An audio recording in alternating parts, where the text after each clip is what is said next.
Alors, est-ce qu'on peut appeler l'équipe casquetteur, s'il vous plaît? C'est casquetteur R majuscule à la fin, j'imagine. C'est ça, ouais. Logique. Ouais. Tu veux mettre tout? Non, je me mets pas d'autre. Ah, bah, faut que je me mette là, non? Mais non, je veux pas être dans le champ. Range comme ça avec ça. Voilà, je remets le scotch. Vous avez un micro ici.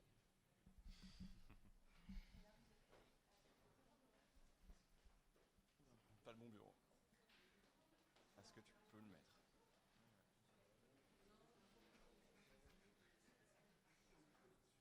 Est-ce qu'elle est ma souris, tu la veux ou pas? Je l'ai perdue. Coche recopier vidéo. Oh. Ah non. Switch de bureau. 3 heures. L'autre sens. Voilà. Et la démo, elle est là. Ok. Ah, ça tisse bien, ça. Bonjour tout le monde. C'est Wojtek et Malik. Et nous, notre projet aujourd'hui, notre aventure, c'est de vous embarquer dans la start-up du futur de la santé. On est parti d'un constat très simple. On a une présentation très très sobre. La consultation chez le médecin coûte de plus en plus cher. On est de moins en moins remboursé. C'est chronophage, les déplacements, les délais de rendez-vous. Et on a des diagnostics complètement contradictoires d'un médecin à l'autre. Donc c'est pas fiable. C'est pas des diagnostics fiables. Et on a un système d'assurance maladie en sursis aujourd'hui. Et du coup, notre réponse aujourd'hui... c'est une application qui s'appelle Dedissimo. Elle a pour simple objectif de disrupter le monde de la médecine. Elle a 2 fonctionnalités principales. En fait, elle permet à l'utilisateur de poser des questions de santé de manière anonyme et d'obtenir un diagnostic rapide et simple. La deuxième fonctionnalité, c'est qu'elle permet à l'utilisateur d'apporter son expertise médicale. Comment elle le fait, Malik? Le challenge le plus gros sur ce projet, ça a été de trouver une source d'information fiable. Donc il nous fallait une communauté d'experts, pédagogues, vaste, réactive, dans le domaine de la santé. Et ça a été vraiment le gros morceau de notre projet ces dernières 48 heures. La seule communauté qui répond à tous ces critères aujourd'hui, c'est le forum Doctissimo. Et du coup, je vais vous montrer à quoi ça ressemble. C'est du boulot à contacter. Ouais, ils sont pas faciles. Ils sont plus faciles à contacter que les médecins. Voilà. Donc voilà, je vais zoomer un peu. Je vais te comment tu zoomes? Regarde, t'as un petit zoom là. Cool. 75. Ok. Donc ça, c'est le premier écran de l'appli. Donc aujourd'hui, on a les questions des utilisateurs. Et là, je vais appliquer mon expertise médicale.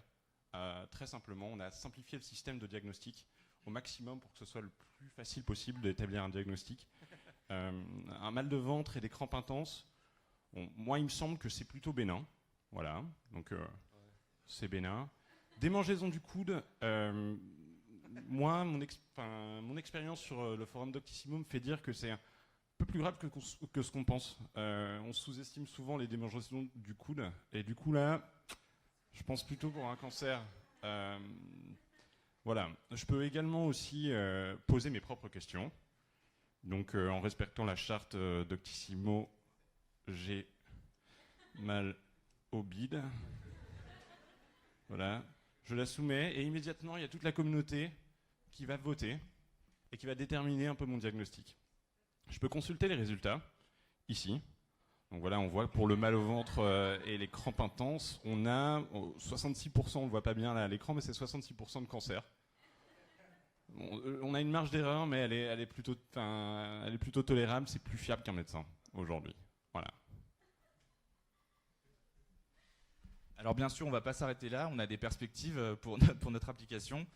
En fait, elle sert surtout à alimenter une AI avec du deep learning Et en fait, notre objectif principal, c'est d'automatiser complètement le diagnostic, de créer une AI d'Edissimo qui répondra au coup par coup aux symptômes décrits via l'application. On veut aussi faire un petit peu d'argent parce que c'est aussi le but d'une start-up. Donc l'idée, c'est de prendre des commissions sur la vente de médicaments in-app.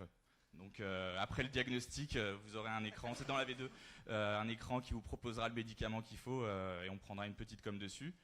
On veut surtout aussi rationaliser le coût de la sécu. Et puis enfin, vu qu'on est une start-up, on est éco-friendly, on veut optimiser et puis réduire les coûts de déplacement parce que du coup, vous n'avez plus du tout besoin de vous déplacer chez le médecin, vous avez tout qui est à votre portée dans le creux de la main, via votre smartphone. Voilà. Merci beaucoup.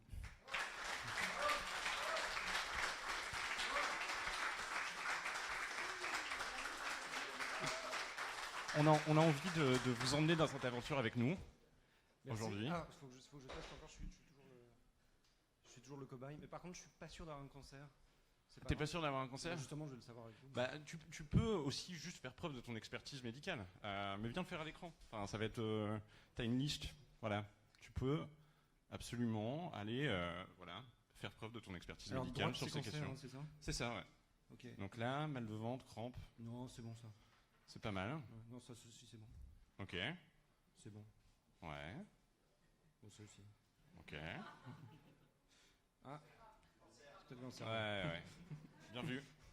C'est bon. On peut l'applaudir, non? Et du coup, là, ça permet. Enfin, c'est du deep learning, du coup, les gens. Exactement. Ça va permettre de. Plus tard, d'automatiser complètement le process, on élimine toute friction. Je l'ai fait en prenant mes responsabilités, là, donc c'est bien. Voilà. Ok. Donc on vous invite à la bêta fermée, vous allez recevoir tous un lien normalement, vous qui êtes chez le Tank.